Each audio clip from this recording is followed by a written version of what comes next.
নমস্কার, good evening. পরপর দুদিনে কলকাতা শহরে গণপিটুনিতে মৃত্যু দুই যুবকের। মোবাইল চোর সন্দেহে গণপিটুনি।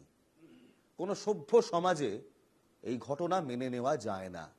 আমি ইলমাজ, আর আজ সাতটার শক্তিশালে এই সামাজিক ব্যাধি, এই সামাজিক ক্যান্সার গণপিটুনি, তাই নিয়ে আলোচনা হবে। বউবাজার, তারপর সল্টলেক। 10 বছর আগে কোরপান শাহর যে স্মৃতি, তার যে ভয়াবহ স্মৃতি ফিরে এলো পরপর দুবার দুদিনের এই ঘটনায়। কোন রকম আলোচনায় যাওয়ার আগে আমাদের সহকর্মী রণজয়, তিনি গিয়েছিলেন বউবাজারে। সেখানকার ছবি নিজে সরেজমিনে ঘুরে দেখলেন, মৃতের পরিবারের সঙ্গে কথা বললেন। ঠিক কি হয়েছিল, সেই পরিবার কেমন আছে, টেক আ লুক। মধ্য কলকাতার অত্যন্ত ব্যস্ততম জায়গা নির্মল চন্দ্র স্ট্রিট, এবং এখানেই এই উদয়ন হোস্টেল। যেই উদয়ন হোস্টেলে মোবাইল চোর সন্দেহে গণপিটুনিতে প্রাণ দিতে হলো এক যুবককে, বেলগাছিয়ার এক যুবককে। যেটা এখনো পর্যন্ত জানা যাচ্ছে যে বেশ কিছু ছাত্র প্রেসিডেন্সি বিশ্ববিদ্যালয় থেকে শুরু করে রবীন্দ্রভারতী বিশ্ববিদ্যালয়, সংস্কৃত কলেজ, বিভিন্ন ছাত্র তারা পড়াশুনো করছেন, আবার কেউ প্রাক্তনী, তারা এই হোস্টেলে থাকতেন। এবং এই বেলগাছিয়ার যুবক চাঁদদিতে একটি দোকানে সে কাজ করতো, টেলিভিশনের দোকানে কাজ করতো, এবং তাকে সে মোবাইল চুরি করেছে বলে এই হোস্টেলে তাকে ডেকে নিয়ে আসা হয়েছে, এবং তারপরে গণপিটুনিতে তার মৃত্যু হয়েছে। পুলিশ তদন্ত শুরু করেছে, কিন্তু অনেকগুলো প্রশ্ন উঠছে। এরকম ব্যস্ততম রাস্তায়, যেখানে সবসময়ের জন্য পুলিশি টহল থাকে, পুলিশের চোখের নজর এড়িয়ে কিভাবে এই গণহত্যা বা গণপিটুনির ঘটনা ঘটল। ক্যামেরা ইন্দ্রনীল মুখোপাধ্যায়ের সঙ্গে রণজয় মুখোপাধ্যায়, NKTV বাংলা, কলকাতা। মোট 14 জন যুবককে গ্রেফতার করা হয়েছে বউবাজার কাণ্ডে। তাদের পরিচয় শুনলে আপনিও আঁতকে উঠবেন। কেউ প্রাক্তনী কলকাতা বিশ্ববিদ্যালয়ের, কেউ প্রাক্তনী প্রেসিডেন্সি বিশ্ববিদ্যালয়ের, কেউ ছাত্র রবীন্দ্র ভারতী বিশ্ববিদ্যালয়ের, কেউ আবার রাজাবাজার সায়েন্স কলেজের ছাত্র। ময়নাতদন্তের প্রাথমিক রিপোর্ট বলছে ইরশাদ আলমের হাড়গোড় মেরে ভেঙে গুঁড়িয়ে দেওয়া হয়েছে। রিতম হালদার, দুধকুমার মণ্ডল, রানা হেব্রম, প্রদীপ দাস, রাজেশ কর্মকার, কার্তিক মণ্ডল ছাত্র। এরা একটি সরকারি ছাত্রাবাস, সেখানে এই ঘটনা ঘটল। পুলিশ সেই ছাত্রাবাসের বাইরে গিয়ে প্রায় 2 ঘন্টা দাঁড়িয়ে রইল, পুলিশকে ঢুকতে দেওয়া হলো না, প্রমাণ লোপাটের চেষ্টা চলল। প্রশ্ন উঠছে, একাধিক প্রশ্ন উঠছে, পুলিশ কি করছিল? 2 ঘন্টা দাঁড়িয়ে রইল, দরজা ভেঙে ঢুকতে পারল না। Law and order situation control করা যাদের দায়িত্ব, তারা কিছু সময়ের জন্য একটি জায়গায় কমপ্লিট ললেসনেস অ্যালাউ করলো। আজ এই নিয়েই আলোচনা হবে, এবং একই সঙ্গে সল্টলেকে যে ঘটনা ঘটেছে তাই নিয়েও আলোচনা হবে। যারা রয়েছেন আমাদের সঙ্গে, আসুন আলাপ করে নিই। পার্থবাবু রয়েছেন আমাদের সঙ্গে, পার্থবাবু তৃণমূল কংগ্রেসের মুখপাত্র। প্রীতম রয়েছেন আমাদের সঙ্গে, বিজেপির মুখপাত্র। সত্যজিৎ বাবু রয়েছেন, প্রাক্তন পুলিশ কর্তা, এবং শামীম সাহেব রয়েছেন আমাদের সঙ্গে, আইনজীবী। আমি সত্যজিৎ বাবু আপনাকে দিয়ে শুরু করতে চাই। 2 ঘন্টা পুলিশকে এই ছাত্রাবাস, উদয়ন ছাত্রাবাসের বাইরে আটকে রাখা হলো। 2 ঘন্টা দরজাই খোলা হলো না, ছাত্ররা দরজা খুললো না, পুলিশও দাঁড়িয়ে রইল। দেখুন, ব্যাপারটা হচ্ছে নেগেটিভ সাইড নয়, পজিটিভ সাইডে দেখতে হবে। পুলিশ অ্যাকশন করেছে না করেনি, অ্যারেস্ট করেছে না করেনি, নাম্বার 1। এই মব লিঞ্চিং যখন হয়, গণপিটুনি কিংবা এইভাবে যখন ইনজিওর্ড অবস্থায় ভর্তি করা হয়, তখন আইডেন্টিফাই করা খুব মুশকিল হয়ে যায় সাধারণ যারা যারা কারা কারা করেছে। কারণ কেসটা আরম্ভ হয় এগেনস্ট আননোন, এবং তারপর আইডেন্টিফাই করা 1 নম্বর মুশকিল হয়। 2 নম্বর হচ্ছে কারা রেসপন্সিবল, সেইটাও ফিক্স আপ করা খুব কষ্ট হয়। কিন্তু ঘটনা হচ্ছে যে এই ঘটনাতে একটা স্পেসিফিক ছিল যে তাকে টেনে নিয়ে যাওয়া হয়েছে একটা হোস্টেলে। এটা একটা বড় সুবিধা ছিল। কিন্তু যখন রাস্তায় 100 জন কি 200 জন কি 500 জন মিলে একজনকে মারধর করে, তখন বেসিক্যালি পুলিশের পক্ষে অ্যারেস্ট করা এবং আইডেন্টিফাই করা এবং পুলিশি অ্যাকশন করা খুব বিপদ হয়ে পড়ে। যারা পুলিশে দীর্ঘদিন কাজ করেছি তাদের জন্য, আমার যে অভিজ্ঞতা সেটাতে বললাম। তবে পুলিশ যে বাইরে দাঁড় করিয়ে রেখেছে, তার হয়তো পুলিশ এটুকু ভেবেছিল যে খুব সিস্টেমেটিকভাবে কি শান্তিপূর্ণভাবে এদেরকে অ্যারেস্ট করা যাবে। কারণ একদিকে ছাত্রাবাস রয়েছে, একটা দিক তো রয়েছে গণপিটুনি, কিন্তু ছাত্রাবাস মানে ছাত্রদের এগেনস্টে গিয়ে কতটা বিরুদ্ধ মনোভাবপন্ন চলবে, কিংবা একটু রিভোল্টিং অ্যাটিটিউডে চলে যেতে পারে, কিংবা আরও কিছু অন্য কোনো ইনসিডেন্ট হতে পারে, সেটাকে আটকানোর জন্যই হয়তো ডিসি সেন্ট্রাল সেটা করেছিলেন।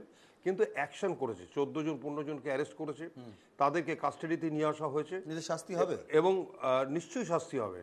শাস্তি হবে এই জন্য, কারণ আপনি যেটা আপনার রিপোর্টে কোরপান বললেন, শাহর এনআরএস কাণ্ডে যিনি মারা গিয়েছিলেন কোরপান শাহ 2014 সালে, তার কাণ্ডে যে অভিযুক্ত যারা ছিলেন বহাল তবিয়তে ঘুরে বেড়াচ্ছেন, হয়তো তাদের মধ্যে কেউ এখন ডাক্তার, আপনিও চিকিৎসা করাতে যান, আমিও চিকিৎসা করাতে যাই। দেখুন একটা কথা হচ্ছে যে এই কেসটাতে একটু অন্যরকম ব্যাপার আছে, সেটা হচ্ছে 302-এর সাথে একটা 201 প্রমাণ লোপের চেষ্টাটাও এসছে।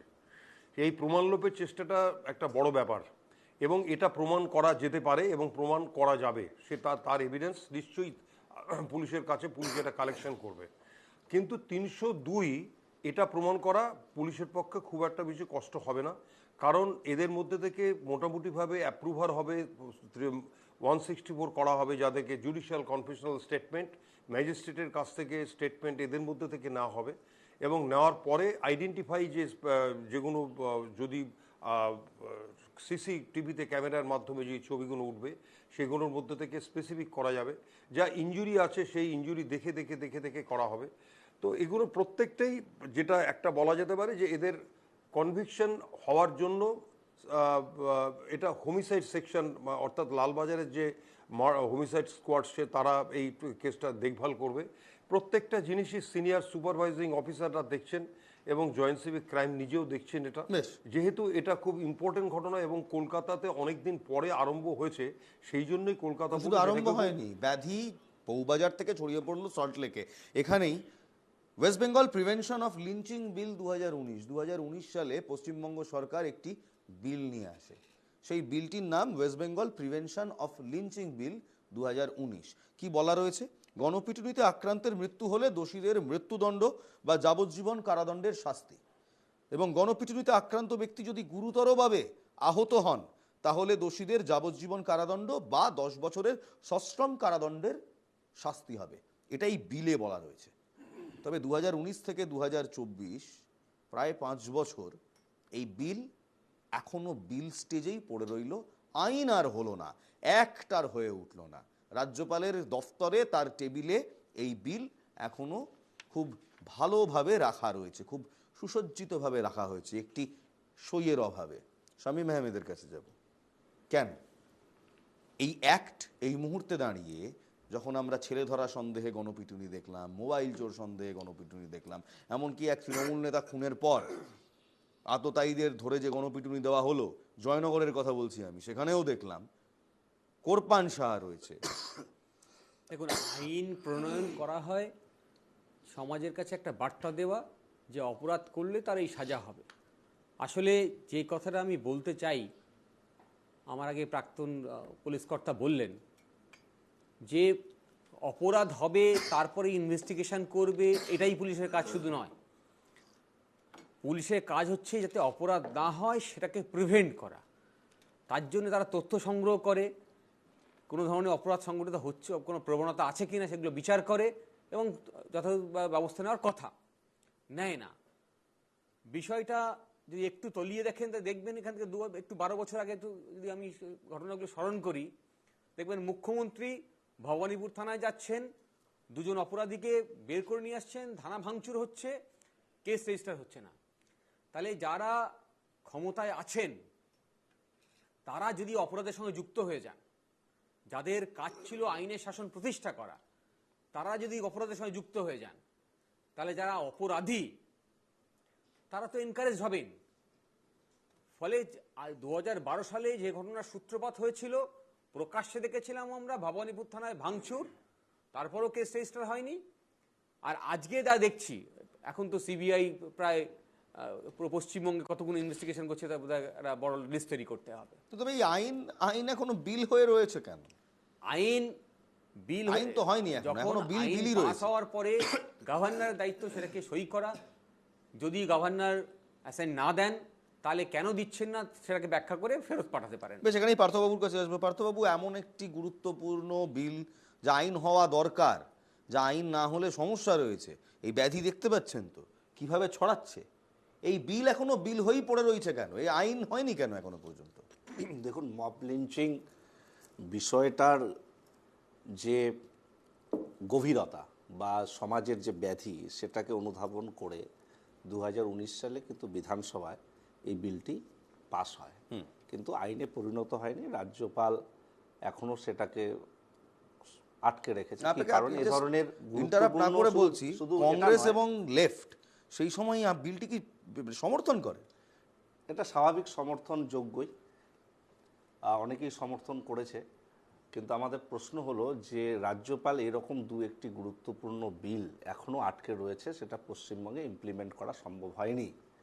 আবার আমরা দেখেছি যে বেশ কিছু ঝাড়খণ্ড, রাজস্থানে যখন এই মব লিঞ্চিং এই ধরনের বিল উত্থাপিত হয়, সেই সময় বিজেপির একটা বিরোধিতাও করেছে। এ ধরনের ঘটনাও আমরা সকলে জানি। কিন্তু এটা শুধু আইন নয়, একটা সামাজিক দৃষ্টিভঙ্গি থেকেও এটাকে কিন্তু আমাদের ভাবতে হবে। আজকে যারা মব লিঞ্চিংয়ের সঙ্গে যুক্ত রয়েছে, যাদের নাম আপনারা দেখালেন, যারা সকলেই শিক্ষিত, কিন্তু তারা কেন এ ধরনের কাজে যুক্ত হয়ে পড়লো, এটা কিন্তু ভাববার একটা অবকাশ রয়েছে। সরকারিভাবে আইন প্রণয়ন হচ্ছে, বা মব লিঞ্চিং আইন না থাকলেও অ্যাজ ইউজুয়াল যে আমাদের আইনগুলো রয়েছে সেগুলো অনেক শক্তিশালী, যেগুলো দিয়ে এই ঘটনাগুলো শাস্তি সাদা হতে চোখে পারে। একটা জিনিস পার্থক্য কিন্তু দেখতে পাচ্ছি, শাস্তি করা নেই, তাই জন্যই এর ঘটনা বারবার ঘটছে। কড়া শাস্তি যদি কোরপান শাহর সময় নেওয়া হতো, হয়তো এই ব্যাধিকে আটকানো যেত। সত্যি তো কোনো কড়া শাস্তি নেই। কোরপান শাহর আততায়ীরা কিংবা তার অভিযুক্তরা এখনো সমাজেই ঘোরাঘুরি করছে। দেখুন, এটা আইন, কোর্ট, আদালত, অনেক কিছু বিষয়ের উপর সমস্ত কিছুটা নির্ভর করে। এক লপ্তে কখনো তো কাউকে যখন তখন শাস্তি দেওয়া যায় না। আমাদের ভারতবর্ষে ল আছে, 2014 থেকে 2024 যে ডিসকোর্সে এগোবে সেভাবেই আইনের কার্যকরী হবে। তো স্বাভাবিকভাবে কার্যকরিতা কেন হচ্ছে সেটা নিয়ে তো তাহলে আলাদা একটা এপিসোড করতে হয়। আজকের জায়গায় দাঁড়িয়ে এইভাবে স্পেসিফিক্যালি বলা কিন্তু খানিকটা সেখানে একবার প্রীতমের কাছে এই mob lynching, anti mob lynching যে বিল, সেটা আইনে পরিণত হবে এবং সেটাকে এই জন্যই আমি একবার প্রীতমের কাছে আসবো। প্রীতম, শুধু কলকাতা কেন, কলকাতার বাইরে একাধিক স্টেট রয়েছে। আমি যদি আসাম দেখি, আমি যদি পাঞ্জাব দেখি, আমি যদি মহারাষ্ট্র দেখি, গুজরাট দেখি, উত্তরপ্রদেশ দেখি, বিহার দেখি, লিঞ্চিংয়ের ঘটনা সর্বত্র রয়েছে, সর্বত্র। সেখানে পশ্চিমবঙ্গের বিধানসভায় একটি আইন পাশ হচ্ছে, West Bengal prevention of lynching bill 2019, যেখানে কঠোর সাজার কথা বলা হচ্ছে। মৃত্যু হলে মৃত্যুদণ্ড কিংবা যাবজ্জীবন কারাদণ্ড, এবং গুরুতরভাবে আহত হলে আক্রান্ত তাহলে যাবজ্জীবন কারাদণ্ড কিংবা 10 বছরের সশ্রম কারাদণ্ড। সেই বিল এখনো বিল স্টেজেই কেন রয়ে গেল, আইন হলো না কেন? কোন জটে রাজ্যপাল এখনো সই করছেন না? সেটা তো রাজ্যপাল কথা দিতে পারবে, মানে বলতে পারবে। রাজ্যপাল এবং মুখ্যমন্ত্রীর মধ্যে কি কথা হবে এবং চিফ সেক্রেটারির মধ্যে কি কথা, রাজ্যপাল বলতে পারবে। কিন্তু কথাটা হচ্ছে যে আজকের এই লিঞ্চিং ক্যাপিটাল বানানোর পেছনে কলকাতার শুধু আইন করলে, আইন তো এরকম অনেক কিছু হয়েছে, আইন তো অনেক কিছু আছে। আইন করার পরেও তো প্রত্যেক জায়গায় পুষ্পল ভায়োলেন্স হচ্ছে। তো আইন করার পরে সিবিআই ইনভেস্টিগেশন করছে 2021-এর পর, তাও তো এবার হচ্ছে, এখনও হয়ে চলেছে। এই যে পার্থদা কুচবিহার থেকে আসে, কয়েকদিন আগে আমাদের সংখ্যালঘু একটু মেয়েকে সে মণিপুর নিয়ে পুরো ইন্ডিয়া ব্লক এত চিৎকার চেঁচামেচি করলো, সেভাবে নগ্নভাবে আজকে পুরো মনে হচ্ছে যে গণতন্ত্র নগ্ন অবস্থায় কুচবিহারে পড়ে রয়েছে। সেটা নিয়ে সেক্ষেত্রে আইন আছে, কি হয়েছে? কিন্তু কারণ হচ্ছে আমাদের সমাজ ব্যবস্থা আজকে এমন জায়গায় নিয়ে গেছে এই তৃণমূল কংগ্রেস, যেখানে চাকরি নেই, বাকরি নেই, কাজ নেই, কর্ম নেই, তবুও যাদের মমতা ব্যানার্জি যাদেরকে টেবিল নিয়ে বসতে বলতো এই চা কফি বেচার জন্য, তাদেরটা ভেঙে রাজনৈতিক আজ কি থাকবে, কিন্তু শুধু রাজনৈতিক গোটা দেশের এই অবস্থা এত অসহিষ্ণু হয়ে পড়ছে। তার কারণ হচ্ছে গুজরাট, উত্তরপ্রদেশ, মণিপুর, অসহিষ্ণু মানুষ এত অসহিষ্ণু হয়ে পড়ছে, এত কিছু। তার এখানে ললেসনেস, পুলিশকে মানবো না।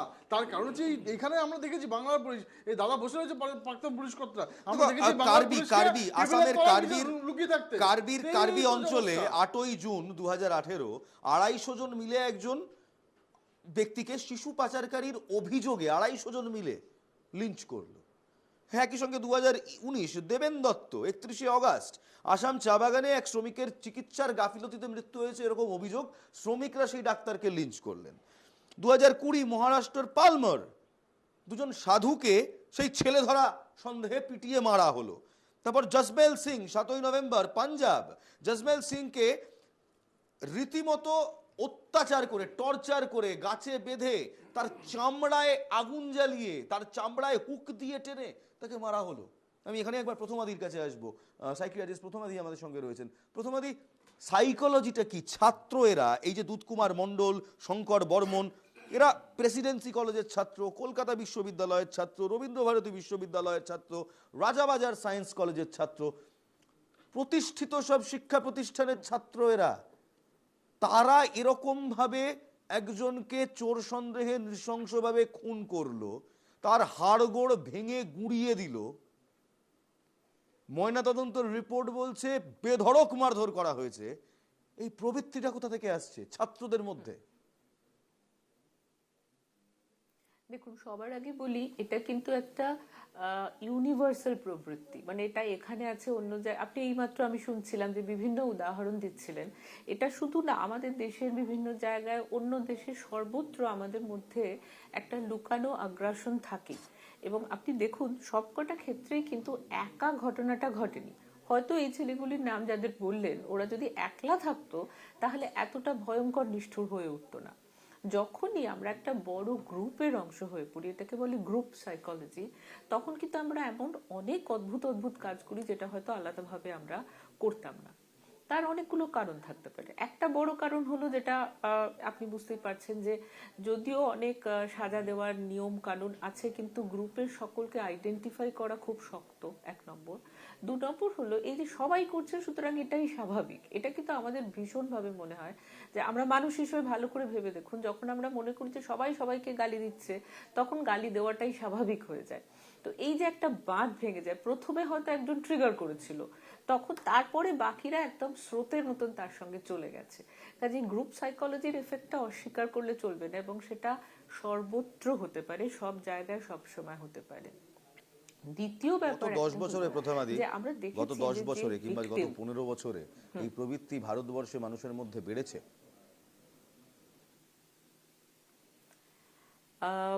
রিপোর্টিং বেড়েছে, আপনারা যাচ্ছেন, জানাচ্ছেন, কিন্তু ভারতবর্ষের মানুষ কেন, আপনি তো সারা পৃথিবীতেই দেখুন, যে কোনো যুদ্ধের ক্ষেত্রে ভেবে দেখুন না, রাষ্ট্র কি অনেক সময় মানুষের এই আগ্রাসনটাকে ব্যবহার করে না? যুদ্ধের সময় কি বলা হয়, there is not to reason why, কোনো রিজন বা যুক্তি তর্কের মধ্যে নেই। যুদ্ধে গেছে, হাল্লা চলেছে যুদ্ধে, সবাই মিলে, তখন মানুষকে মারাই তোমার পবিত্র দায়িত্ব। কাজে আমি বারবার যেটা বলতে চাইছি, যে এটা ছিল, আছে, কিন্তু এটা আটকানোটা খানিকটা হয়তো মানুষের এবং রাষ্ট্রের কাজ, সেটা বলতে পারি। সত্যি সত্যি প্রবণতা বেড়েছে এটা বলার জায়গায় আমরা নেই। যেটা বেড়েছে সেটা হলো রিপোর্টিং, মানুষ জানতে পারছেন, সেটা ভালো, জানতে পারাটা ভালো তো বটেই, যাতে আমরা অ্যাকশন নিতে পারবো, জানতে আমরা পারছে, লজ্জা পাবো না। তখনই কিন্তু এটাও যেটা তো প্রথমাদি দরকার। বললেন যে এবার রাষ্ট্রের দায় এটাকে আটকানো, এবং রাষ্ট্রের দায় বলতে আমি আমার রাজ্যের শাসক দল এবং আমার দেশের শাসক দল যারা রয়েছেন এই মুহূর্তে, দেশের শাসন ক্ষমতা যাদের হাতে, রাজ্যের শাসন ক্ষমতা যাদের হাতে, তাদের কাছে এই প্রশ্ন করতে চাই, পার্থদার কাছে প্রশ্ন করতে চাই, একেবারে পার্থদার কাছে প্রশ্ন করতে চাই, প্রীতমের কাছে এই প্রশ্ন রাখতে চাই, আপনারাই বা কি করছেন? 2019 সালে একটি বিল আনলেন, রাজ্যপাল জট সংঘাত যাই বলুন, এত গুরুত্বপূর্ণ একটি বিল আটকে রয়েছে। আপনারা 2017-তে প্রিভেনশন অফ লিঞ্চিং এবং প্রোটেকশন টু লিঞ্চ পার্সনের একটা বিল এনেছিলেন, সেই বিলও এখনো বিল হয়ে পড়ে রয়েছে। এখন বলছেন আগামী মাসে একটি গুরুত্বপূর্ণ বিল আসতে চলেছে। 2014 সাল থেকে একের পর এক লিঞ্চিং এর ঘটনা, তার আগেও হয়েছে, তারপরেও হয়েছে। প্রীতম, পার্থদা, আজ মানুষ জানতে চায় এরকম ভাবে সন্দেহর বশে একজনকে মেরে দেওয়া যায়? না, একদম যায় না। আর কাউকে মারার ক্ষমতা বা স্বাধীনতা বা অধিকার এটা ভারতবর্ষের কেন, সারা পৃথিবীতে কোনো রাষ্ট্রই দেয় না তো, এবং মানবিকতাও সেটা দেয় না। কিন্তু সেটা যার যার ওই ওই দিদি বলছিল না, একদম ঠিক বলেছে, যে একটা সবার মধ্যে একটা হিংস্র প্রবৃত্তি থাকে, সেটা ওই সবার মধ্যে থেকে কেউ একজন ট্রিগার করে তারপরে বেরিয়ে পড়ে। যাই হোক, কিন্তু আমি একটা জিনিসে খুব দৃষ্টি আকর্ষণ করতে চাইছি, কোথায় ঘটেছে ঘটনাটা? রাস্তাঘাটে কোথাও হয়নি। কোথায় ঘটেছে? গভর্নমেন্ট ছাত্রাবাসের ভেতরে। আমরা জানি গভর্নমেন্ট ছাত্রাবাসে বা গভর্নমেন্ট হস্টেলে কিছু নিয়ম আছে, কিছু পদ্ধতি আছে, সেগুলো কি ফলো হয়? কোথাও ফলো হয় না। এই এলাকা তো সারা ভারতবর্ষে কোথাও follow হয় না। ছাত্রাবাসে আপনার একটার পর একটা মৃত্যু, কেউ ঝুলে পড়ছে, কাউকে পিটিয়ে মেরে ফেলছে, যে যাদবপুর ইউনিভার্সিটি থেকে শুরু করে সব জায়গায় পশ্চিমবঙ্গে এটা হচ্ছে। ঠিক, তুমি ঠিক বলেছো, প্রীতম। তার কারণে যেখানকার পুলিশের মানুষ না, পাত্তাই প্রীতম, দিচ্ছে তুমি না, একেবারে ঠিক ভয় কথা পাচ্ছে না, বলেছো, তবে ভাবে এটা না। শুধু তার বাংলার কারণে এই সমস্যা পুলিশ নয়। গিয়ে মমতা ব্যানার্জি বাড়িতে খিচুড়ি বিতরণ করে, এই পুলিশ গিয়ে ওই টেবিলের তলায় লুকিয়ে থাকে, এই পুলিশ যারা আন্দোলনকারী তাদেরকে কামড়ে দেয়। তো এইগুলো তো মানুষ দেখুন পুলিশিংটা কেন হ্যাঁ। মানুষের মধ্যে পুলিশিংটা হচ্ছে যে আজকে এই যে ডান দিকে পুলিশ কর্তা বাদিকে আমাদের লয়ার বসে রয়েছে, মানুষের মধ্যে একটা প্রবৃত্তি আছে উনি ক্রাইম করা, সেই ক্রাইমকে আটকানোর জন্য পুলিশ এবং না, তার মানুষের জন্য এই law। আদিম কিন্তু বর্বর আজকে প্রবৃত্তিকে আটকাবার জন্য প্রীতম কিন্তু যা সেই বলছে সেই সত্যজিৎ বাবু, পুলিশকে যদি মানুষ পুলিশ কি ভয় না করছে? পায়, প্রীতমের ওই যে অভিযোগ একটা- পুলিশ খিচুড়ি বিতরণ মানে করছে, ভয় আজকে পেয়ে টেবিলের তলায় মমতা লুকিয়ে রয়েছে। ব্যানার্জি CM গুন্ডাকে বেশ, ছাড়াতে প্রীতম। থানা ভেঙে নিয়ে চলে আসে, সেই পুলিশের কি আছে? বেশ, সত্যজিৎ বাবু। স্বাধীনতার পর থেকে 2024 পর্যন্ত ওই যেই উদাহরণটা বললো টেবিলের তলায়, আর কোনো উদাহরণ দেখেছেন? একটা উদাহরণ নিয়ে আপনারা চিৎকার করেন খালি। দেখুন চৌরি একবার চৌরা বলতে incident, দিন, আমি স্বাধীনতার এটা আগের বলতে যখন দিয়েছেন কথা তো? বললেন, না, বলছি। চৌরি চৌরা ইনসিডেন্ট হয়েছিল, না, বলছি। চৌরি চৌরার পর গান্ধীজি সেই মুহূর্তে যিনি পলিটিক্যাল ফিগার ভারতবর্ষের, তিনি একটা ওপেন স্টেটমেন্ট দিয়েছিলেন যে শুনুন, আমার মনে হয় ভারতবাসী এখনো পর্যন্ত স্বাধীন হওয়ার জন্য যোগ্য নয়, স্বভাববশত যোগ্য নয়। তিনি তারপর নন কোঅপারেশন মুভমেন্ট থামিয়ে দিয়েছিলেন। আজ পর্যন্ত আপনি বলুন, একটা মব লিঞ্চিং এর পর কোনো বড় নেতা, কোনো বড় দলীয় নেতৃত্ব কোনোদিন বাইরে এসে এমন স্টেটমেন্ট দিয়েছে? বলি আপনাকে, দেখুন ভারতবর্ষের আর্টিকেল সুপ্রিম কোর্টের যে আমাদের যে সংবিধানের যে আর্টিকেল 21-এ, সেটাতে বাঁচার অধিকারের কথা হল, মানুষের বেঁচে থাকার অধিকার, মানুষের মৃত্যুর অধিকার তো দেওয়া হয়নি, কেউ কাউকে জোর করে মারতে পারবে না। আপনি যে বারবার একটা কথা বলছিলেন না যে ভারতবর্ষে কোনো আইন নেই, আইন নেই, না আইন আছে, আইন আছে। মব লিঞ্চিং এর যদি দেখা যায় যে মানে সে বেঁচে গেল কিন্তু প্রচন্ড অঙ্গখানি হলো, 307-এ কেস হবে। যদি শুধু মারা যায় 302-এ কেস হবে, ক্যাপিটাল পানিশমেন্ট। না, বলছি, 250 জন মব যখন আমাকে- আসামে একজনকে লিঞ্চ করে, আপনি ধরবেন কাকে? আচ্ছা, একটু বলার মধ্যে যদি অবস্ট্রাকশন তখন মুশকিল হবে। ব্যাপারটা হচ্ছে সাধারণভাবে টিভির সামনে বলা কিংবা বাইরে বলা খুব সহজ, কিন্তু 500 লোকের মাঝখান থেকে কাদেরকে আইডেন্টিফাই করা ইজ ভেরি ডিফিকাল্ট। আপনি নিজে বুঝুন। একটু আগে যিনি আমাদের অ্যাডভোকেট সাহেব বললেন যে এটা প্রিভেনশনের জন্য মাইকিং করা হয়, বলা হয়, রিপ্লেট ছড়ানো হয়, এবং অনেক রিউমার ছড়ানোর জন্য তাদেরকে 505 ধারায় অ্যারেস্ট করা হয়, স্পেসিফিক 505 ধারায় ইন্ডিয়ান পেনাল করে অ্যারেস্ট করা হয়, কলকাতা পুলিশে করা হয়। আমরা যখন ডেপুটি পুলিশ কমিশনার ছিলাম, প্রিভেনশনের কথা আমি যেটা বলতে চেয়েছি সেটা আমাকে clear বলতে করে দিন, আপনার বলতে সুবিধা হবে। আপনি বলবেন, আপনার আপনি যখন বলেন একবার শুনে নিন। আমাকে বলো, বলতে শুনে সুবিধা হবে, দেখুন, আমাকে আপনি একবার শুনে আমি আসবো আপনার কাছে। বলছি। যদি এই মব লিঞ্চিং এর প্রতিবাদে কিছু লোক পুলিশকে চিঠি দেয় বা চিঠি না দিয়ে এক জায়গায় জড়ো হয় যে প্রতিবাদ করবো বলে, সেই জায়গায় এক জায়গায় জড়ো হওয়ার আগেই পুলিশের কিন্তু তাদেরকে ডিসপার্স করে দেয়, তার আগে থেকে ইনফরমেশন জোগাড় করে নেয় যে এই প্রতিবাদ করতে কেউ আসছে। যখন মব লিঞ্চিং করার জন্য 50 জন এক জায়গায় জড়ো হয়ে যাচ্ছে, তখন আর পুলিশ জানতে পারছে না, তখন দাঁড়িয়ে দাঁড়িয়ে দেখছে লিঞ্চিং হচ্ছে, তারপরে কি থানায় একটা কেস ডায়েরি করছে। এবং আমি একটা সত্যি তো। যে একটা মারছে পুলিশ দাঁড়িয়ে দাঁড়িয়ে দূর থেকে দেখছে, এরকম আপনি একটা উদাহরণ দেখাতে পারবেন না। এরকম হাজার উদাহরণ দেখানো যাবে। কোনো উদাহরণ নেই। হ্যাঁ। আপনি কলকাতার বুকে দেখান কোন উদাহরণ? কলকাতার বুকে দেখা যাবে, সারা পশ্চিমবঙ্গে দেখা যাবে। অবশ্যই দেখান কোথায়। উনি তো নির্বাচনের কথা বলছিলেন। আপনি পলিটিক্যাল মব লিঞ্চিং আলাদা। বিয়ন্ড পলিটিক্স আলোচনা আচ্ছা, বেশ বেশ বেশ, তবে সত্যজিৎ বাবু 2 ঘন্টা ছাত্রাবাসের সামনে, উদয়ন ছাত্রাবাসের সামনে, এক মিনিট শামীম বাবু, 1 মিনিট, 2 ঘন্টা ছাত্রাবাসের সামনে পুলিশকে যে ঢুকতে দেওয়া হয়নি, শামীম বাবু প্লিজ, 2 ঘন্টা পুলিশকে ঢুকতে দেওয়া হয়নি সত্যজিৎ বাবু, 2 ঘন্টা পুলিশকে ঢুকতে দেওয়া হয়নি, পুলিশ নিজে বল প্রয়োগ করে ঢোকার কোনো চেষ্টাও করেন না। এটা এই যে আপনি এখান থেকে বলছেন তো বল প্রয়োগ ভাঙা কি শোনো, ঘটনা হচ্ছে একটা কেন হোস্টেলে, সরকারি হোস্টেল বলে? না সরকারি হোস্টেল নয়, ব্যাপারটা হচ্ছে একটা ছাত্রদের হোস্টেলে ঢোকা, ভেতরে একজনকে অপহরণ করে নিয়ে যাওয়া হয়েছে। কারণ আপনি হয়তো এখান থেকে শুনে বলছেন, সেই চেষ্টা করেছে কি করেনি তার কোনো প্রমাণ নেই। তা পুলিশ গেল কেন? না, বলছি না, তাহলে পুলিশ গেল কেন? পুলিশ তো গেছে, ভাঙার চেষ্টা যেটা আপনি বলছেন সত্যজিৎ বাবু, সেটা নয়। কোথাও আপনার তাল কাটছে, কেন শুনুন, না কোথাও আপনার তাল কাটছে, প্লিজ এক সেকেন্ড, আপনার কোথাও তাল কাটছে। পুলিশ খবর পেয়েছে, আমি আপনাকে বলে দিই, পুলিশের যে বয়ান, পুলিশ খবর পেয়ে ছাত্রাবাসে পৌঁছায়। এই ইরশাদ আলম সকাল 8:30 নাগাদ তিনি ওই নিজের কর্মক্ষেত্রে গিয়েছিলেন, যেখানে তিনি টিভি সারাই করেন। ছাত্রদের বোধহয় মোবাইল হারিয়ে গিয়েছিল, তারা খুঁজে পাচ্ছিল না, ইরশাদ আলমকে বাইরে দেখে, তারা তাকে চোর সন্দেহে ভেতরে নিয়ে যায়। পুলিশ খবর পেয়ে ইরশাদ আলমকে রেস্কিউ করার জন্যই যায়, রেস্কিউ করে আনে। 2 ঘন্টা পর 2 ঘন্টা বাইরে দাঁড়িয়েছিল। এবং আপনি যখন এই কথা বলছেন, আজকে ঠিক, এটা গতকালের ঘটনা, তার ঠিক 24 ঘন্টার মধ্যে সল্ট লেকে ঠিক একই জিনিস ঘটলো। এখানে এক প্রতিবেশী সকালবেলা ঘুম থেকে উঠে তার মোবাইল খুঁজে পেলেন না, বাড়ির বাইরে দেখলেন আরেকজন তিনি ঘোরাফেরা করছেন, তাকে চোর সন্দেহে তিনজনে মিলে মারলেন, তার মৃত্যু হলো। দেখুন প্রতিবেদন দেখুন, তারপর আসছি আপনার কাছে। প্রতিবেদন।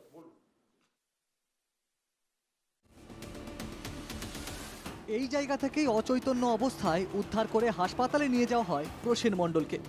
বিধাননগর পুর নিগমের 28 নম্বর ওয়ার্ডের পোলের নাইট প্রাথমিক স্বাস্থ্যকেন্দ্রের কিছু দূরেই মারধরের অভিযোগ প্রসেনকে। ঘটনার সূত্রপাত কিভাবে?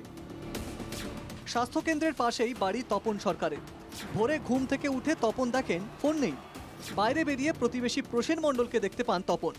ফোন চুরি করেছে কিনা জিজ্ঞাসাবাদে প্রসেন কিছু বলতে পারেনি। এরপর তপন, তার ছেলে এবং তার বন্ধু শ্রীরাম মণ্ডল প্রসেনকে বেধড়ক মারধর করে বলে অভিযোগ। স্বাস্থ্যকেন্দ্রের কিছু দূরেই রাস্তার পাশে তাকে মারধর করা হয়। রক্তাক্ত অবস্থায় প্রসেনকে করুণাময়ী সংলগ্ন বেসরকারি হাসপাতালে ভর্তি করা হয়। তপন সরকারি হাসপাতালে নিয়ে যায় প্রসেনকে। দুর্ঘটনায় প্রসেনের মৃত্যু হয় জানায় তপন। সন্দেহ হওয়ায় তপনকে হাসপাতালে আটকে চিকিৎসকরাই পুলিশে খবর দেন। সেই ব্যক্তিকে আটক করে রেখে বিধাননগর ইলেকট্রনিক কমপ্লেক্স থানার পুলিশকে খবর দেওয়া হয়। পুলিশ যায় সেই হাসপাতালে এবং গিয়ে সেই আটক করে রাখা সেই ব্যক্তিকে পুলিশ জিজ্ঞাসাবাদ করলে জানা যায় যে এই প্রসেন মণ্ডল তাকে মোবাইল চুরির সন্দেহে তাকে বেধড়ক মারধর করে। সেই ধৃত ব্যক্তির সঙ্গে ছিল আরও দুজন এবং সেই ধৃত ব্যক্তিকে জিজ্ঞাসাবাদ করে সেই দুজনকেও গ্রেপ্তার করেছে। মোট 3 জনকে গ্রেপ্তার করা হয়েছে এই ঘটনায়। ইলেকট্রনিক্স কমপ্লেক্স থানার পুলিশ এই ঘটনায় যুক্ত 3 জনকে গ্রেপ্তার করেছে। মৃত প্রসেন মণ্ডলের বাড়িতে গিয়েছিলেন আমাদের প্রতিনিধি। এই সেই বাড়ি প্রসেন মণ্ডলের। দীর্ঘদিন ধরে কিন্তু এই বাড়িতে থাকতেন প্রসেন মণ্ডল এবং তার প্রতিবেশীরা যেটা জানাচ্ছেন যে বেশ কিছুদিন ধরে মানসিক অবসাদে ভুগছিলেন, অর্থাৎ তিনি মানসিক সমস্যা ছিল সেই কথাই কিন্তু জানাচ্ছে স্থানীয়রা। প্রসেন মণ্ডল যে মানসিকভাবে অসুস্থ ছিলেন তা বলছেন প্রতিবেশীরাও। ভারসাম্য মানে হারিয়ে গেছে, মানে একটু ম্যাট টাইপের হয়ে গেছিল। তো এখন টুকটাক এদিক সেদিক বসে থাকতো। এবারে এর কারোর টিন ভাঙা পড়ে আছে, কারোর পাইপ ভাঙা পড়ে আছে, এইসব নিয়ে চুরি ফুরি হালকা ফুলকা করতো। মানে পাগল হলে মানে যা হয় আর কি। তো এখন কার মোবাইল চুরি করছে সেটা আমি জানি না। এর আগে মানসিক রোগের চিকিৎসাও হয়েছে প্রসেনে। এলাকাবাসীও জানেন প্রসেন মানসিকভাবে অসুস্থ। তবে চোর সন্দেহে পিটিয়ে খুন মানতে পারছেন না নিহতের প্রতিবেশীরাও। চুরি করেছে ঠিক আছে, আমি মানছি অন্যায় করেছে, তো ওকে মারধর করতে পারতো, করে পুলিশের হাতে তুলে দিতে পারতো। তা না করে একটা জীবনহানি করে দিয়েছে, মানে এটা তো একটা মানে মেনে নেওয়ার মতো জিনিস না। কিন্তু একেবারে যে মেরে দেওয়াটা এটা উচিত নয়। চুরি হতে পারে, তার জন্য পুলিশের হাতে তুলে দিতে পারতো। তার জীবন, একটা ফোনের জন্য তার জীবন চলে যাবে, এটা তো ঠিক নয়। রাজ্যে একের পর এক গণপিটুনির ঘটনা, তার মধ্যেই মোবাইল চোর সন্দেহেও গণপিটুনি। তারপর প্রাণ গেল এক যুবকের। কেন এত অসহিষ্ণু হচ্ছে সাধারণ মানুষ, প্রশ্নটা উঠছেই। বিধান নস্করের রিপোর্ট, NKTV বাংলা। আমি একবার প্রথমাদির কাছে জানতে চাইবো। প্রথমাদি, আপনি একটা খুব সুন্দর কথা বললেন, তা হলো রাষ্ট্রকে এবার আটকাতে হবে। এই প্রবণতা ছিল, আদিম যুগ থেকে ছিল, তবে এই প্রবণতা আটকাতে হবে রাষ্ট্রকে। এখানে সত্যজিৎ বাবু বলছেন যে না, পুলিশ যা করেছে ঠিক করেছে, পুলিশের পক্ষে এর থেকে বেশি কিছু তো করা সম্ভব নয়। আপনি মানছেন একজন সাধারণ নাগরিক হয়ে? আমি একটা কথা বলি, আমি কিন্তু কেবল কথা বলিনি যে রাষ্ট্রের দায়িত্বটাই আলটিমেট। আমরা নিজেরাও তো খেয়াল করব, তাই না? ধরুন একজন ভীষণ রেগে গিয়ে মারতে শুরু করলো। আজকের এই আলোচনার পর আমরা আশা করতে পারি অনেকেই মব ভায়োলেন্সের সাইকোলজি নিয়ে 3-4 কথা ভাববেন, যে আমাকে সামনে কাউকে চোর দেখলেই তাকে যে পেটানো যায় না, সেটা যদি আমরাও না বুঝি, তাহলে একটা জায়গায় কিন্তু রাষ্ট্র অসহায় হতে পারে। ভালো ভালো আইন আছে, কিন্তু সেটার ইমপ্লিমেন্টেশন মুশকিল, এতগুলো লোকের মধ্যে তাকে ধরা মুশকিল, এই ব্যাপারটা থাকছেই। 2 নম্বর পয়েন্ট, এই দ্বিতীয় ক্ষেত্রে আমি না, যেহেতু আমি মনোরোগ বিশেষজ্ঞ, এটা না বলে পারছি না। আমাদের মধ্যে এখনো কিন্তু মনোরোগ সম্বন্ধে ধারণা খুব খুব কম। আমাদের দোষ, আমাদের আরো বেশি করে বলা উচিত মিডিয়াতে, আপনাদেরও হয়তো হাইলাইট করা উচিত। মানুষ বুঝতেই পারছে না যে মনোরোগ যাদের থাকে সবসময় যে সম্পূর্ণ কন্ট্রোল সেটা করে উঠতে পারবেন ডাক্তারবাবুরা, তা নয়। ওষুধ খাওয়ার ব্যাপার থাকে, ঠিক মতন গেলেন না হয়তো। কাজেই কারোর ব্যবহার একটু আশ্চর্য রকম হলো মানেই তাকে আমরা একটা অস্বাভাবিক, তুমি আলাদা, তুমি অপর, সুতরাং তোমাকে আমি মেরে ফেলতে পারি পিটিয়ে, যেটা ওর কাছে প্রতিবেশীরাও বলছেন যে এত নিদারুণ শাস্তি তোর প্রাপ্য ছিল না, মনোরোগ থাক বা না থাক, তাই না? তো আমার মনে হয় দুটো জিনিস আজকের আলোচনা, যে সাধারণ মানুষও সচেতন হন, যে রাগ হলেই, যেহেতু সবাই পেটাচ্ছে, আমিও একটা অংশ হয়ে যাচ্ছি, আমার কেউ ধরতে পারবে না, এটা আমাদের নিজেদের ভাবতে হবে। নিশ্চয়ই রাষ্ট্রের খানিকটা ভূমিকা আছে 100 বার। 3 নম্বর পয়েন্ট হলো আরেকটা কথা, আপনারাও, আপনাদের কাছে আমাদের অনুরোধ মনোরোগ বিশেষজ্ঞ হিসেবে, যে মনোরোগের ব্যাপারটা আরেকটু বেশি করে তুলে ধরলে ভালো হয়। মানুষ আর একটু জানতে পারলে, নলেজ ইজ পাওয়ার না, জানতে পারলে মানুষ আরো অনেক ক্ষমাশীল হতে পারেন, আর একটু ধৈর্য ধরে দেখতে পারেন ব্যাপারটা। এই অবধি আমি বলবো আর কি। বেশ, ধন্যবাদ ধন্যবাদ। প্রথমাদি আমাদের সঙ্গে ছিলেন, ধন্যবাদ। এখানে পার্থবাবু, আমি আসবো আপনাদের দুজনের কাছে আসবো। পার্থবাবু, একটা আপনাকে না বললেই নয়, কয়েকদিন আগে একটা ঘটনা আমার স্বচক্ষে হয়েছিল। রাত 12:30 কি 1টা, আমি তখন অফিস থেকে বাড়ি ফিরছি, আমি গাড়ি চালিয়ে বাড়ি ফিরছি, ঠিক মানিকতলা পুলিশ স্টেশনের পাশ দিয়ে যে রাস্তাটা নেমে গেছে সেই রাস্তাটা দিয়ে আমরা দেখলাম 5-6 জন মিলে সেখানে বস্তির বাসিন্দারা, তারা একজনকে ল্যাম্পপোস্টে বেঁধে রেখেছে রীতিমতো। সে তার চুরি করছিল, যে কেবেলের তার এবং বিভিন্ন তার হয়, সেই তার চুরি করছিল, এবং যিনি বেঁধে রেখেছেন তিনি ওখানকার স্থানীয় কেবেল সাপ্লায়ার, অর্থাৎ তিনি কেবেলের ব্যবসা করেন। তারা বেঁধে রেখেছে, সেখান থেকে পুলিশ স্টেশনের দূরত্ব খুব বেশি হলে হেঁটে গেলে 30 সেকেন্ড লাগে। পুলিশ কিন্তু নেই, বেঁধে রেখেছিল। আমরা দুজন সাংবাদিক ছিলাম সেই গাড়িতে, আমরা দেখে গাড়ি থামিয়ে গিয়ে জিজ্ঞেস করি কি হয়েছে, তখন বলছে চুরি করে, এটা এর সমস্যা, এ চুরি করে এটা নিয়ে ড্রাগস কিংবা মাদক কিনে খায়। মানে পুলিশের আগে সাংবাদিক পৌঁছে যাচ্ছে, থানার পাশে ঘটনা ঘটছে। পার্থবাবু, আপনি বলবেন এখনো কলকাতা পুলিশ পাঠিয়ে কাজ দেখুন, আমরা যদি দোষারোপ করতে শুরু করি, নিশ্চিতভাবে রাষ্ট্র দায়িত্ব সব থেকে বেশি হওয়া প্রয়োজন, এটা ঠিক। কিন্তু সাধারণ মানুষ থেকে শুরু করে সমাজের মানুষ, আমরা যদি সচেতন না হই তাহলে এই ধরনের ঘটনা কিন্তু আকছার ঘটবে। পুলিশ কতটা সেটা সমাধান করতে পারবে এটা নিয়ে কিন্তু প্রশ্ন থেকেই যায়। আজ থেকে আমি খুব গ্রামীণ অঞ্চলে আমি মানুষ, আমি আজকে রাজনীতির বাইরে কিছু কথা বলতে চাই। গ্রামীণ এলাকার মানুষ, আমরা ছোটবেলায় দেখতাম যে রাতে পুকুরের মাছ চুরি করতে আসলে গ্রামের মানুষ ধরে সেই চোরকে বেঁধে রাখতো, সবাই মিলে সেটাকে রিলিজ করতো। এক্স্যাক্টলি, এটা একটা সময় ছিল। কিন্তু যত দিন গেছে মানুষ আইন সম্পর্কে সচেতন হয়েছে বা সমাজে শিক্ষা বেড়েছে, তত করে এই ধারণাগুলোর কনসেপ্ট কিন্তু চেঞ্জ হয়েছে। মানুষ পুলিশকে খবর দিতে শুরু করেছে বা অন্য কোনো উপায়ে পুলিশের হাতে তুলে দেওয়ার একটা বন্দোবস্ত করছে। কিন্তু এই ঘটনাটা এখনও কিন্তু সম্পূর্ণ নিরসন হয়নি, কিছু জায়গায় হচ্ছে। আমি পশ্চিমবঙ্গের মব লিঞ্চিংয়ের এই ঘটনাকে মানে চাপা দিতে রাজ্যের কোনো অন্য রাজ্যের ঘটনাকে সামনে আনবো, এতটা এই জায়গায় আমি আজকে আলোচনা করতে চাই না। আলোচনার প্রেক্ষিতটা দায়িত্ব সকলের গ্রহণ করতে হবে। অ্যান্টি প্রিভেনশন অ্যাক্টও যেমন প্রয়োজন, সাধারণ মানুষ, শিক্ষিত সমাজ সকলকে এগিয়ে আসার প্রয়োজনীয়তা রয়েছে। রাস্তায় অ্যাক্সিডেন্ট হয়ে পড়ে রয়েছে, আমরা পাশ কেটে চলে যাচ্ছি, আর মব লিঞ্চিং দেখলে একটা মানুষ ভাবছে যে আমি গিয়ে কেন আমি সেখানে সমস্যায় পড়বো, সে এড়িয়ে যাচ্ছে। এই যে মানসিকতাটা জন্মেছে, এটা কিন্তু খানিকটা ঠিক। পার্থদা, আপনি যদি এই ধৃতদের তালিকা দেখেন, দুধকুমার মণ্ডল, শঙ্কর বর্মন, রিতম হালদার, প্রিয়ম মণ্ডল, শুভঙ্কর মান্ডি, রানা হেমব্রম, রাজেশ কর্মকার, কার্তিক মণ্ডল, প্রদীপ দাস, মনোজ সরকার, হিমাংশু মান্ডি, সুবীর টুডু, পবিত্র মুর্মু, উমুল হাঁসদা, সবাই ছাত্র এবং রীতিমতো এস্টিমড ইনস্টিটিউশন যাদেরকে আমরা বলি, কলকাতা বিশ্ববিদ্যালয়, প্রেসিডেন্সি বিশ্ববিদ্যালয়, রবীন্দ্র ভারতী বিশ্ববিদ্যালয়, রাজাবাজার সায়েন্স কলেজ, এস্টিমড বিশ্ববিদ্যালয়ের ছাত্র, শিক্ষিত। আপনি যে শিক্ষিত কথাটা বললেন, যে শিক্ষিত সমাজের পার্ট, তারা যদি আমি আমি হাইপোথেটিক্যাল সিচুয়েশনে ধরে নিলাম যে এই ইরশাদ আলম মোবাইল চুরি করেছিলেন, তাদের প্রথম কাজ তো ছিল স্থানীয় থানাকে ফোন করে হ্যান্ড ওভার করা, নাকি তাদের প্রথম কাজ মদ খেয়ে, মানে মদ্যপান করে সেই ছাত্রাবাসের ভেতর এমন মার মারা যে একটি মানুষের হাড় গোড় গুঁড়িয়ে গেল, 1 ছটাক প্রমাণ নেই তাদের কাছে আদৌ সে মোবাইলটা চুরি করেছিল কি করে। কি বার্তা?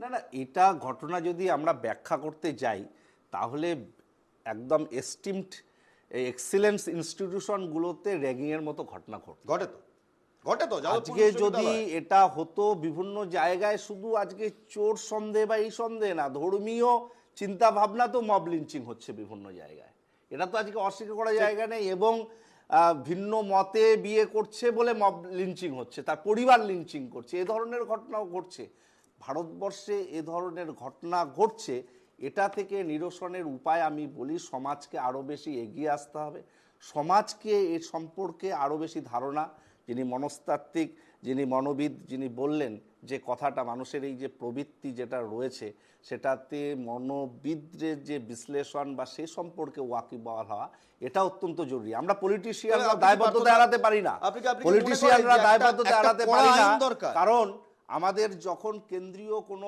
প্রতিমন্ত্রী বা মন্ত্রী তিনি বলেন গদ্দারকে গুলি মারো, এই ধরনের যদি আমাদের শব্দবন্ধ আমাদের আসে, তারা কি দিচ্ছে? আমরা যদি বলি যে দেখলে তাদেরকে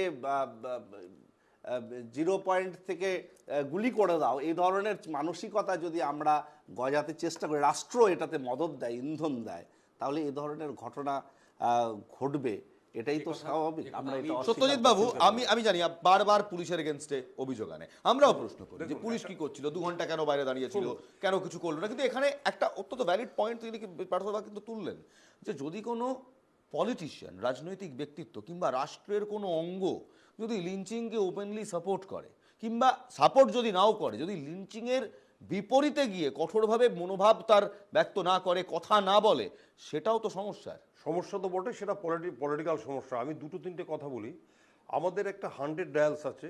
আমরা আপনাদের চ্যানেলের মাধ্যমে একটা জিনিস বলতে চাই যে যদি লক্ষ লক্ষ দর্শক এই প্রোগ্রামটা হয়তো দেখছেন, যদি আপনারা কেউ কোনোদিন দেখেন যে লিঞ্চিং হচ্ছে, মারধর হচ্ছে, সেই মারধর যাই হোক না কেন আইন হাতে নিয়ে করছে, আপনারা অতি অবশ্যই 100 ডায়ালে ফোন করবেন। 1 তারিখ থেকে, এই 1 জুলাই থেকে এটা 112 আসবে, 112 112, সেটাতে কিন্তু আরও বেশি প্রোটেক্টিভ থাকবে। তো ওটাতেও আপনারা জানাবেন। পুলিশকে জানানো প্রথম দরকার আছে। এলাকার যারা লোকজন রয়েছেন, এলাকার যারা ক্লাব রয়েছেন, এলাকার যারা জনসমাজ রয়েছেন, গ্রামে যারা পঞ্চায়েত রয়েছেন, তাদের প্রত্যেকের কাছে একটাই ব্যাপার যে যদি খবরটা পান সাথে সাথে গিয়ে তাকে আটকানো, এবং যে কোনোভাবেও সেটা আইনের মাধ্যমে আনতে হবে। মারধরের ব্যাপারে কিংবা খুন করে দিয়ে তার প্রতিবিধান করা যাবে না। আর 3 নম্বর হচ্ছে যেটা আপনি সল্টলেকের যে ঘটনাটা, এটা ক্লিন মার্ডার কেস, এবং 3 জন যে আসামি ধরা পড়েছে, 3 জন একদম 300 to 134 আইপিসিতে যাবে, এবং এর আপনারা এটাকে মব লিঞ্চিং বলতে পারেন, কিন্তু ঘটনা স্পেসিফিক এর এগেনস্টে প্রমাণ জোগাড় করা খুব একটা কষ্ট হবে না এটা। কিন্তু যেটা আমি বলতে চাইছি, এই রিউমার যে কথাটা, এই যে গুজব ছড়ানোটা আমরা দেখবেন কলকাতা পুলিশের অনেক মাইকিং করা হয়, পুজোর সময় করা হয়, কোনো রকম কয়েকদিন আগে করা হয়েছে, করা হয়েছে, ছেলে দাদা সন্দেহে গণপিটুনি হলে করা হলো, গণপিটুনি বাদ বাকি ইস্যুতেও করা হয়, নানা ব্যাপারে করা হয়। তার মধ্যে আমরা একটা বলি যে গুজব ছড়াবেন না, গুজবে ইন্ধন দেবেন না, এবং যারা এটা করবে তাদেরকে আমরা কিছু কিছু প্রিভেন্টিভ অ্যারেস্টও করে নিয়ে আসি, এবং সেটা করা হয় এই জন্য সমাজের দিকে তাকিয়ে। বেশ, আমি বুঝলাম। আমি একবার শামীম সাহেবের কাছে যাবো। শামীম সাহেব, আপনার কি মনে হয় না যে রাজনৈতিক ব্যক্তিত্বদের, রাজনৈতিক নেতাদের, তাদের আরেকটু দায়িত্বশীল হওয়া উচিত? আমি বলছি তাদের কথার কথোপকথনে কোনো নেতা বলছে মেরে হাত ভেঙে দেবো, কোচবিহারের নেতা উদয়ন গুহ, তার বিপরীত সম্বন্ধে বলছে মেরে হাত ভেঙে দেবো, ঠ্যাং খোঁড়া করে দেবো।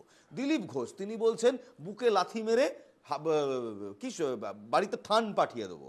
আবার যে উদ্ধৃতি পার্থদা নিজে বললেন, গলি মারো ডট ডট ডট। আমি এই প্রশ্নে হাজার রকম উদাহরণ জাস্ট একটু মনে করিয়ে দিতে চাই।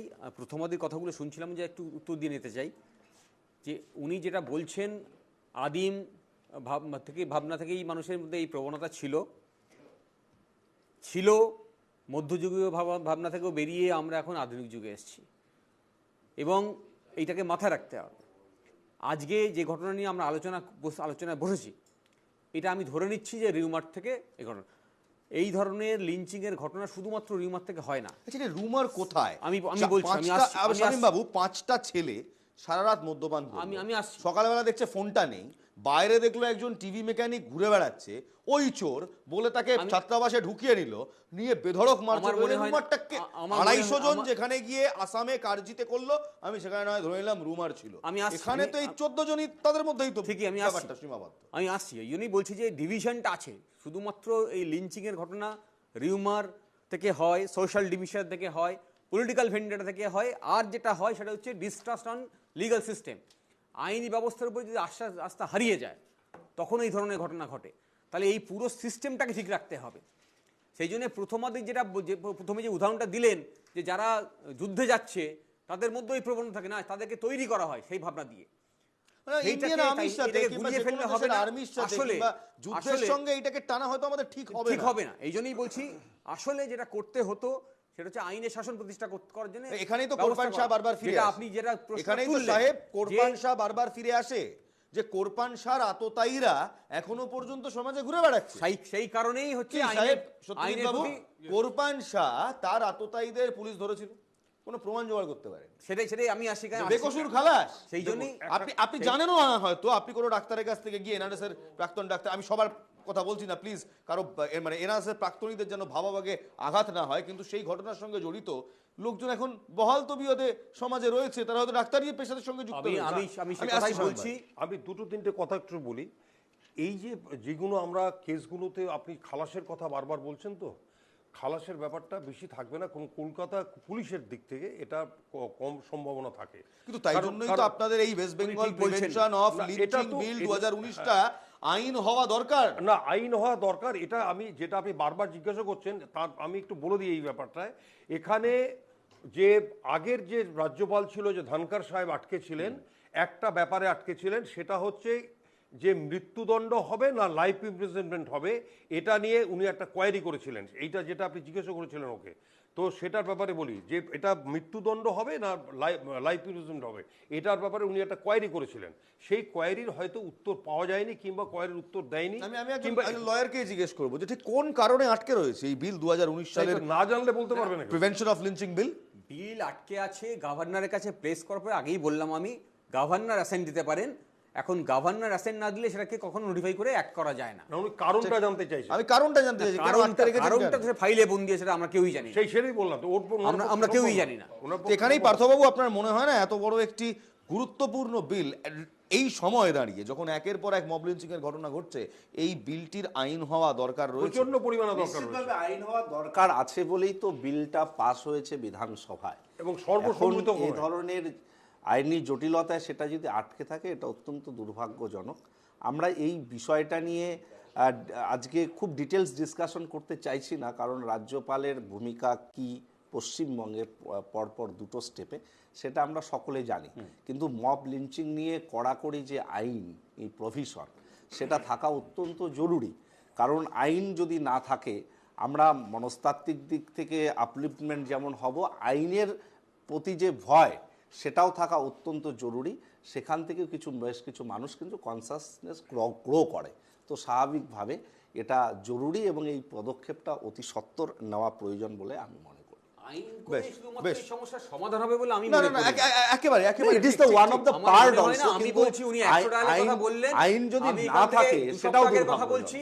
হুগলিতে একটি মেয়ে, সে মাইনরিটি কমিটিতে বিলং করে, সে পড়তে চায়, তাকে পাড়ার লোক বিয়ে দিতে চায়। শামীম সাহেব, আমি আপনাকে একটু থামাচ্ছি, কারণ এই মুহূর্তে আরেকটি গুরুত্বপূর্ণ আপডেট আমরা পাচ্ছি, একেবারেই অন্য একটি খবর কিন্তু গুরুত্বপূর্ণ। হকাররা তারা এই মুহূর্তে মেয়র ফিরহাদ হাকিমের বাড়ি ঘেরাও করেছে। দেখুন সেই ছবি আপনারা সরাসরি দেখছেন। রক্তিমা রয়েছে আমার সঙ্গে সরাসরি। রক্তিমা, কি আপডেট রয়েছে? ছেড়ে দাও ওদের। রক্তিমা, কি আপডেট রয়েছে? তুমি এখন যেখানে রয়েছো সেখানে কি অবস্থা?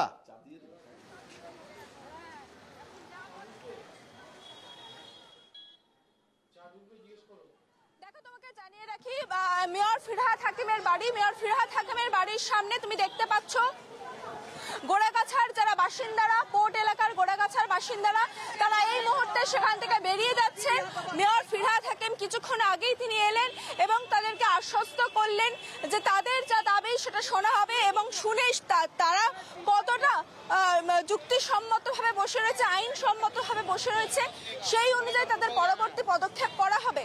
এবং তুমি দেখো, মূলত এই যে গোড়াগাছা এলাকা, এটা মূলত পোর্ট এরিয়া। সেক্ষেত্রে তুমি জানো যে কিছুদিন আগেই মুখ্যমন্ত্রী মমতা বন্দ্যোপাধ্যায় তিনি কিন্তু একেবারে স্পষ্ট বলেছিলেন যে কোনোভাবে সরকারি জমি, সরকারি জায়গা দখল করে থাকা যাবে না। সেই জায়গা থেকে যেটা জানা যাচ্ছে যে পোর্ট এলাকার তাদেরকে নোটিশ ইস্যু করে এবং সেক্ষেত্রে 3 দিনের মধ্যে তাদের জায়গা খালি করে দেওয়ার জন্য কিন্তু বলা হয়েছে। এবং তারপরে এখানকার যারা বাসিন্দা তারা ক্ষোভে ফেটে পড়েন। দিদি কি কথা হলো মেয়রের সঙ্গে? আমি তো বললাম যে দাদা আমাদের আশ্বাস দিয়েছে, আমরা দাদাকে ভরসা করি, উনি যা করবে সেই প্রস্তাবে আমরা রাজি।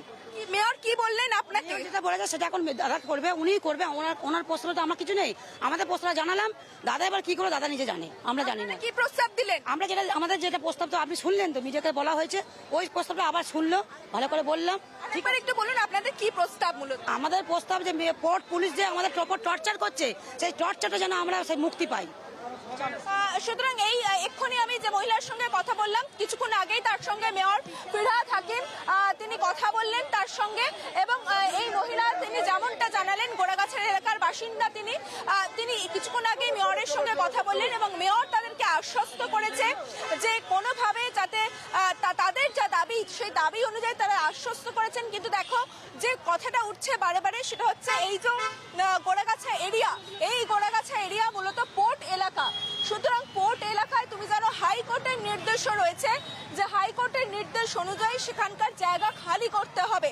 এবং তুমি জানো মুখ্যমন্ত্রী মমতা বন্দ্যোপাধ্যায় তিনিও কিন্তু কিছুদিন আগে জানিয়েছেন যে কোনোভাবে সরকারি জায়গা আটকে রেখে থাকা যাবে না। সেই জায়গা থেকে দাঁড়িয়ে তাদেরকে নোটিশ ইস্যু করা হয়, 3 দিনের মধ্যে জায়গা খালি করে দিতে বলা হয়।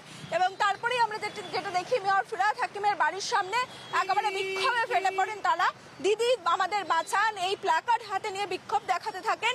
এবং মেয়র এলে তাদের সঙ্গে কথা বললে পরিস্থিতি কিন্তু কিছুটা হলেও নিয়ন্ত্রণে এসেছে। তারা এই মুহূর্তে তারা নিজেদের এলাকায় ফিরে যাচ্ছেন। তাদের যেটা বক্তব্য, তারা তাদের বিধায়ক মেয়র ফিরহাদ হাকিম তাদের বিধায়কও বটে, সেই জায়গা থেকে দাঁড়িয়ে তারা তাদের বিধায়ককে তাদের কথা জানালেন। আজ দিনভর আমরা যা দেখলাম, আজকে ঠিক বিকেলবেলা আমরা দেখলাম নিউ মার্কেট অঞ্চলে সেখানে ধুন্ধুমার হয়ে গেল, ব্যবসায়ী ভার্সেস হকার, সেখানে ধুন্ধুমার অবস্থা। আজ মেয়রের বাড়ির সামনে ধুন্ধুমার অবস্থা। এই হকার প্রসঙ্গে চাপে রয়েছে রাজ্য সরকার।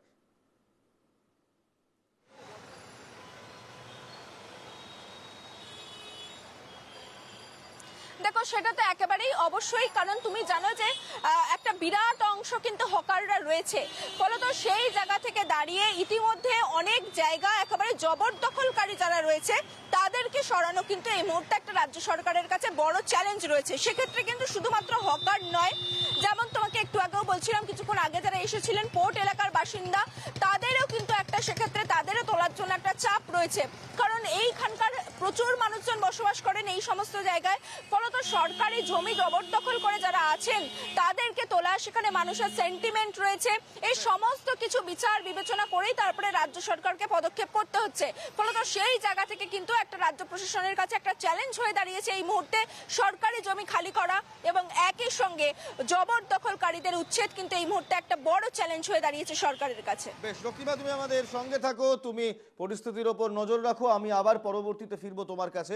আমি এখানেই একবার শামীম বাবুকে নিয়ে আসবো। শামীম বাবু, দেখুন, কেউ যদি সরকারি জমি দখল করে ব্যবসা করে কিংবা বাণিজ্যিক কোনো প্রতিষ্ঠান সৃষ্টি করে, তার জন্য আইন এক কথা বলে, কিন্তু যারা বাসিন্দা, যারা বাড়ি করে রয়েছে, তাদের জন্য কিন্তু আবার আইন আরেক কথা বলে। তাদের জন্য আইন অনেক বেশি সহমর্মিতা দেখায়, আইন অনেক বেশি হিউম্যান তাদের জন্য, তাদের রিহ্যাবিলিটেশনের কথা বলা আছে। তাদেরকে একটু ভুল হচ্ছে। আমি এই বিষয়টি নিয়ে আদালতে নিজে মেনশন করেছিলাম, আদালতের দৃষ্টি আকর্ষণ করে বলেছিলাম যে পুলিশের কোথায় অধিকার দেওয়া আছে, কোন আইনে যে পুলিশ গিয়ে কাউকে মেরে তুলতে পারে, এইরকম কোনো আইন ভারতবর্ষে আমার জানা নেই। ফলে পুলিশ যা করছে পুরোপুরি বেআইনি এবং শুধুমাত্র মুখ্যমন্ত্রীর নির্দেশে করছে। তাহলে কি আপনার মতে, আমি আপনাকে জিজ্ঞেস করতে চাই, আজ ধরুন মুখ্যমন্ত্রী মমতা বন্দ্যোপাধ্যায় কিংবা যে কোনো প্রশাসক যদি বলে আমার রাজ্যের কিংবা আমার দেশের সরকারি জমিতে সরকারের যেখানে দখল, যেটাতে আমার কোনো সরকারি প্রকল্প হতে পারে, সেটা আমাকে দখলমুক্ত করতে হবে, এটা কি ঠিক না ভুল? সরকারি জমি দখল করা যায় না, ঠিক, এটা সরকারি জমি দখল করলে তার একটা আইনি পদ্ধতি আছে, সেখান থেকে রিমুভ করা it is punishable, it is a punishable offence. সরকারি জমিতে প্রকল্প হবে, সেই প্রকল্পটা কেন হবে না এই গরিব মানুষদের রিহ্যাবিলিটেশনের জন্য, সেইটা তো সরকারের দায়িত্ব ছিল। মুখ্যমন্ত্রী বলছেন একটা করে কেলটি নিয়ে রাস্তায় বসে পড়ুন, আর তিনি আবার পরের দিন বলছেন পুলিশ তুমি ওদেরকে মেরে তুলে দাও, এটা তো হতে পারে না। তিনি আপনার আইডিয়াতে আইডিয়াল প্রসেস কি, পুলিশ কিভাবে তুলবে? তার জন্য আইনি পদ্ধতি আছে, সেটা আমি জানতে চাই, যেটাই কি এদের কাছ থেকে সবাই যেসব তাদেরকে তুলছে, এদের প্রচুর লোকের কাছ থেকে পুলিশ লাইসেন্স দিয়েছে। তাহলে পুলিশ যাদেরকে লাইসেন্স দিয়ে তাদেরকে পুলিশ তুলতে পারে কি? তাহলে কাদের কাছে কারা হকারের সার্টিফিকেট পেয়েছে, হকারের যে আইন আছে সেই আইনের পুরোপুরি ইমপ্লিমেন্টেশন হয়েছে কিনা, সেই আইনকে ইমপ্লিমেন্ট করো, সবাইকে রেকগনাইজ করো, আলটিমেটলি তো সারা দেশের নাগরিক, তারা যাতে নিজের মিনস যে লিভলিহুড, যেটা লাইভলিহুড, সেই লাইভলিহুড যাতে তারা এনশিওর করতে পারে, সেটা তো দেখার দায়িত্ব রাষ্ট্রের। সেখানে পার্থদা অপারেশন সানশাইন নিশ্চয়ই মনে আছে আপনার। অপারেশন সানশাইন কিন্তু বামেদের গলার কাঁটা ছিল। সেই সময় মুখ্যমন্ত্রীও বুঝতে পেরেছিলেন অপারেশন সানশাইন করে খুব একটা সরকার ভালো জায়গায় নেই। মুখ্যমন্ত্রী মমতা বন্দ্যোপাধ্যায় একদিকে যে প্রকল্প উনি নিয়েছেন, যে সংকল্প উনি নিয়েছেন, আজকের নয়, 2016 সালে উনি প্রথম বলেছিলেন যে সরকারি জমি বেদখল হয়ে যাচ্ছে, সেগুলোকে দখলমুক্ত করতে হবে। 2013 সালের পরিসংখ্যান ভূমি দপ্তরের, মানে ভূমি ও ভূমি সংস্কার দপ্তরের পরিসংখ্যান, সেটা বলছে যে রাজ্যের 50%-এরও বেশি সরকারি জমি জবরদখল হয়ে গেছে। 3 লক্ষ একর সরকারি জমি রয়েছে, প্রায় 1.5 লক্ষ একর জমি জবরদখল হয়ে গেছে। আমি নিজে মামলা করেছি 37খানা পার্টি অফিস। তবে পার্থদা এটা আপনি হ্যান্ডেল কিভাবে করবেন? আজকে নিউ মার্কেট, তারপরে এই মুহূর্তে ফিরহাদ হাকিম কিংবা মেয়রের বাড়ির সামনে যে ঘটনা, হ্যান্ডেল কিভাবে করবে সরকার? দেখুন, সরকার নিশ্চিতভাবে হ্যান্ডেল করবে, কারণ মমতা বন্দ্যোপাধ্যায় একটা 1 মাসের সময়সীমা দিয়েছেন। তার মধ্যে এ ধরনের আপনারা যেটাকে বিক্ষোভ দেখাচ্ছেন, আমি মনে করি বিক্ষোভের থেকে একটা আলোচনার পদ্ধতি চলছে, যে সকলের সঙ্গে কথা বলে যারা এভাবে আলোচনা হয়, দখল করে রয়েছে তাদেরকে কোথায় নিয়ে যাওয়া সম্ভব, এ সমস্ত কিছুই একদম এলাকা ভিত্তিক ধরে ধরে ধরে ধরে ধরে কর্মসূচি নেওয়া হচ্ছে। স্বাভাবিকভাবে আইনিভাবে আমরা একটা দৃষ্টিভঙ্গিতে একটা দেখছি, আমরা যখন আইনের কথা বলছি তখন বলছি জবরদখল করাটাও যেমন অন্যায়, আবার তোলার প্রক্রিয়াও একটা রয়েছে। একটা প্রশাসন চালাতে গিয়ে বিভিন্ন ধরনের কর্মসূচি নিতে হয়, তো সবটাই নেওয়া হচ্ছে। ধীরে ধীরে কোথাও ত্রুটি বিচ্যুতি থাকছে, সেগুলো খামতি দূরীভূত করা হচ্ছে, এবং স্টেপ ওয়াইজ আমি মনে করি অত্যন্ত সুচারুভাবে এটা সম্পন্ন হবে। সাধারণ মানুষের পথচারীদেরও যেমন সমস্যা হবে না, এবং যারা জীবন জীবিকার স্বার্থে হকারি করছে তাদেরও সমস্যার সম্মুখীন। তুমি দেখালে এই জগাছা এলাকায়, আমি তোমাদের ক্যামেরার মাধ্যমে বলতে চাই যে কোনো রকম কোনো নোটিশ পোর্ট দেয়নি। আপনারা আশ্বস্ত হয়ে যান, কোনো রকম কোনো এভিকশন নোটিশ কলকাতা পোর্ট দেয়নি। পুলিশ এটাকে বদমাইশি করে এটা করছে। তার কারণ হচ্ছে কোর্টের অর্ডারে ওখানে একটা জায়গা, পার্টিকুলার একটা জায়গা, সেখানে ও বেআইনিভাবে একটা পার্টি অফিসে করে সেখানে নানা রকম দুষ্কৃতিমূলক কাজ করছে। কোর্ট, তৃণমূলের পার্টি অফিস, সেটা কোর্টের অর্ডারে ওই পার্টিকুলার ওই জায়গাটাকে ভেঙে যাওয়ার জন্য নোটিশ হয়েছিল। আজকে থেকে না, লাস্ট 3 মাস ধরে সেটা চলছে। কিন্তু ঘটনাচক্রে যেদিনকে মমতা ব্যানার্জি এটা সভা করে বসে নানা রকম কথা বলছিলেন, সেদিনকেই পোর্টের অফিসার উইথ পুলিশ গিয়ে ওখানে করেছিল। সেদিনকে তৃণমূলের লোকেরা সেখানে সেটা বাধা সৃষ্টি করে, পরের দিন আবার যায় সেটাকে বিভ্রান্ত করার জন্য। ওখানের পার্টিকুলার একজন কাউন্সিলর ববি হাকিমের মদত নিয়ে যে এইটা একটা বিভ্রান্তি ছড়ানোর চেষ্টা করছে যে সব জায়গায় পোর্ট নোটিশ করেছে। পোর্ট নোটিশ করেনি, এটা রাখছি। পার্টি অফিস বাজাতে তৃণমূল কংগ্রেসের লোকেরাই এই বিভ্রান্তি সৃষ্টি করছে, বিজেপির অভিযোগ। বিভিন্ন কথা বলে, আজকে যখন বলবে যে বেআইনি নির্মাণ ভাঙতে হবে, তারপরে পরক্ষণে যখন বেআইনি নির্মাণে বুলডোজার বা ভাঙার পদ্ধতি নিয়ে যাওয়া হবে, তখন বলে কেন এইভাবে ভাঙা হচ্ছে। এটা তো দ্বিচারিতা চলে না, এটা তো দ্বিচারিতা চলে না। আমি একটা বিষয় বলি যে সর্বত্র কর্মসূচিটা নেওয়া হচ্ছে, সময় দিতে হবে, সময়ের পরিপ্রেক্ষিতে। আপনার মুখ্যমন্ত্রী বলছেন বসতে, কালকে টেবিল নিয়ে বসে পড়ো। আরে আপনারা তো মন গড়া কিছু কথা বলছেন, নিজেদের মতো করে কথা বলছেন এবং সেরকম ভাবে আপনারা নিজেদের মতো করছেন। আজকে মুখ্যমন্ত্রীর প্রশাসনিক দ্বিতীয় সভা হওয়ার পর থেকে একদম নিয়ম মেনেই কর্মসূচি জারি রাখা হয়েছে, নিয়ম মেনেই করা হচ্ছে। আপনি এখন তো কাউকে সরার জন্য সেভাবে বলা হয়নি, এখন বলা হয়েছে যে জবরদখল আর হকার, এই দুটোর মধ্যে তো আপনাকে বাস্তবতাটা বুঝতে হবে। কোথাও জবরদখল করে থাকলে নিশ্চিতভাবে প্রশাসন সেখান থেকে সেই জবরদখল সরাবে, জবরদখল সরাবে। তবে যদি এই সেম জিনিসটা, একই জিনিসটা যখন কোনো কেন্দ্রীয় সরকারের জমি বেআইনিভাবে জবরদখল হয়ে যায়, যেমন ধরুন রেল বস্তি কেন্দ্রের জমি, রেল বস্তিতে বারবার আগুন লাগে। কিভাবে আগুন লাগে কেউ জানে না। আমি দায়িত্ব নিয়ে বলছি, আমি দায়িত্ব নিয়ে বলছি প্রীতম। আমি নিজের টিমকে আগুনের নোটিশ দেওয়া হয় না প্রীতম, আগুনের কোনো নোটিশ দেওয়া হয় না। আমি দায়িত্ব নিয়ে বলছি, আমি 3টে বড় বড় আগুন কভার করেছি। পার্ক সার্কাস রেল বস্তিতে আমি আগুন কভার করেছি, এবং একই সঙ্গে আমি মাফ করবে ঢাকুরিয়া রেল বস্তির আগুন কভার করেছি, এবং আমি নিজের চোখে দেখেছি রাতারাতি একটি গোটা বসতিতে আগুন লেগে যায়। কিভাবে আগুন লাগে কেউ জানে না।